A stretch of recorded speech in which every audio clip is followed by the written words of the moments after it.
साथियों, मिथुन लग्न के लिए मंगल देव एक परम मारक ग्रह होते हैं। इनकी दशा इनके बिल्कुल भी अच्छी नहीं रहने वाली होती है। जब भी मिथुन लग्न के व्यक्ति को मंगल की महादशा आती है, शत्रु उस व्यक्ति पर हावी हो जाते हैं। कितना ही रिस्क लेकर के, कितना ही साहस जता करके वो कोई कार्य करता है तो उसमें उसको घाटा ही मिलता है। इवन भूमि जैसा सुरक्षित निवेश, इसमें भी व्यक्ति को घाटा हो जाता है। और अपने ही भाइयों या ऐसे मित्र जिनको भाइयों से बढ़कर के माना, कोई बड़ा धोखा जरूर मिलता है।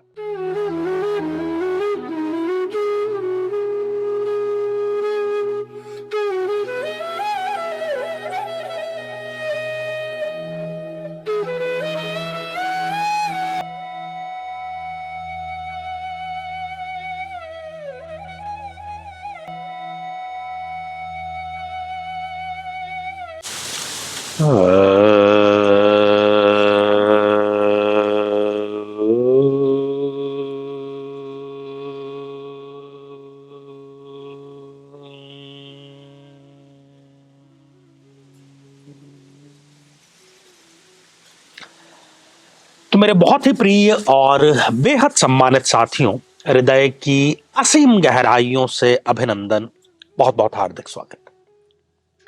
साथियों, मंगल की महादशा पर चर्चा हमारी चल रही है। प्रत्येक लग्न के बारे में हम चर्चा कर रहे हैं और आज बारी है मिथुन लग्न में कैसी रहती है मंगल की महादशा। यदि अभी तक आपने अपने लग्न से संबंधित जो एपिसोड है वो नहीं देखा है तो यहां आई बटन में हम आपको उसका लिंक प्रोवाइड करा रहे हैं, जाकर के आपको उसको जरूर देखना चाहिए। साथियों, किसी भी ग्रह की जो महादशा का समय होता है वो ही वास्तविकता में समय होता है हमें उससे संबंधित रिजल्ट मिलने का। चाहे बहुत अच्छा योग हो, उसका भी रिजल्ट हमें तभी मिलेगा जब उस ग्रह की दशा अंतर्दशा आएगी। चाहे कितना ही बुरा ग्रह हो, कितना ही दुर्योग हो, उसका भी भुगतान हमें तभी करना होगा जबकि उस ग्रह की दशा अंतर्दशा आएगी। अब बात करते हैं साथियों मिथुन लग्न की जन्म पत्रिका में। आइए एक जन्म पत्रिका के माध्यम से इसको जानने का प्रयास करते हैं। कोई भी ग्रह किस भाव में प्लेस्ड है और डिग्री वाइज उसमें बल कितना है, ये दोनों चीजें देखने वाली होती है और इसी से निर्धारण होता है कि वो कैसा रिजल्ट हमें प्रदान करेगा अपनी महादशा में। तो लग्न से शुरुआत करते हैं। यदि इस मिथुन लग्न की जन्म पत्रिका में लग्न में ही मंगल देव विराजमान है तो जब भी इस जातक को मंगल की दशा अंतर्दशा आएगी वो इनके लिए कोई बीमारी लेकर के आएगी, कोई खास तौर पर अनिद्रा जैसी, डिप्रेशन जैसी स्थिति लेकर के आएगी, क्योंकि मंगल देव मिथुन लग्न में एक प्रबलतम मारक ग्रह है। दूसरी बात, लग्न में बैठे हुए मंगल देव इनसे कुछ गलत निर्णय कराएंगे। बहुत अच्छा कामकाज चल रहा है, बहुत अच्छी जिंदगी चल रही है, पर विनाश काल विपरीत बुद्धि, कुछ ऐसा कर लेंगे कि फिर बाद में सिवाय पछतावे के इनको और कुछ हासिल नहीं होगा। साथियों, यदि द्वितीय भाव में मंगल देव विराजमान हो गए, एक तो मारक और ऊपर से वो यहां पर नीच राशि के हो गए कर्क में, यदि यहां पर विराजमान है तो मंगल की दशा अंतर्दशा में इनको सदैव धन की कमी बनी रहेगी। पैतृक संपत्ति संबंधी जो विवाद है वो पैदा होगा, या विवाद पहले से चल रहा है तो वो बढ़ जाएगा और पैतृक संपत्ति से इनका पत्ता वो साफ कर देगा। अपनी ही वाणी से अपने काम खराब ये स्वयं करेंगे और इनकी वाणी इतनी कड़वी होगी कि ये पहले गाली का इस्तेमाल करेंगे और फिर बातचीत करेंगे। यहां पर द्वितीय भाव में मंगल देव ये कार्य करता है। साथियों, यदि मंगल देव इस जन्म पत्रिका के तृतीय भाव में विराजमान हो जाएं, यहां पर भी वो अच्छा रिजल्ट नहीं देंगे।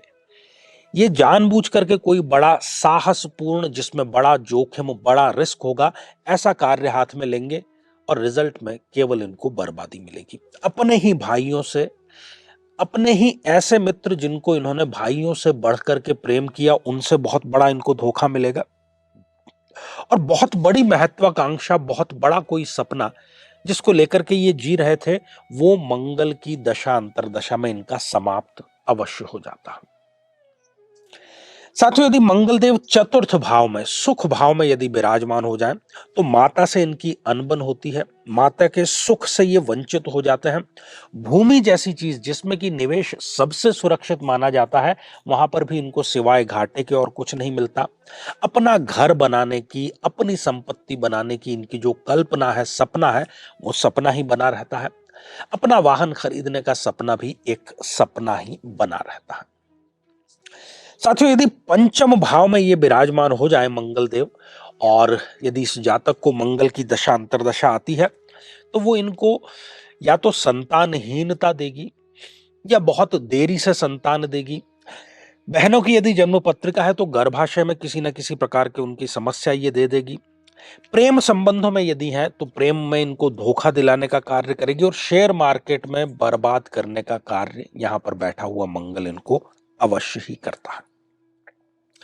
साथियों, यदि मंगल देव छठे भाव में विराजमान हो जाए तो यहां पर वो अपने स्वयं के घर पे हो गए, और यहां पर विपरीत राजयोग यदि बन रहा है, यहां पर यदि मंगल देव विराजमान है और कुंडली में बुध जो कि लग्नेश है, वो अगर अच्छी स्थिति में है, बलशाली है, तो फिर हम इसको कहेंगे कि ये विपरीत राजयोग हो गया। और यदि विपरीत राजयोग है तो फिर जीवन की ये इनकी सर्वोत्तम दशाओं में से एक दशा होगी।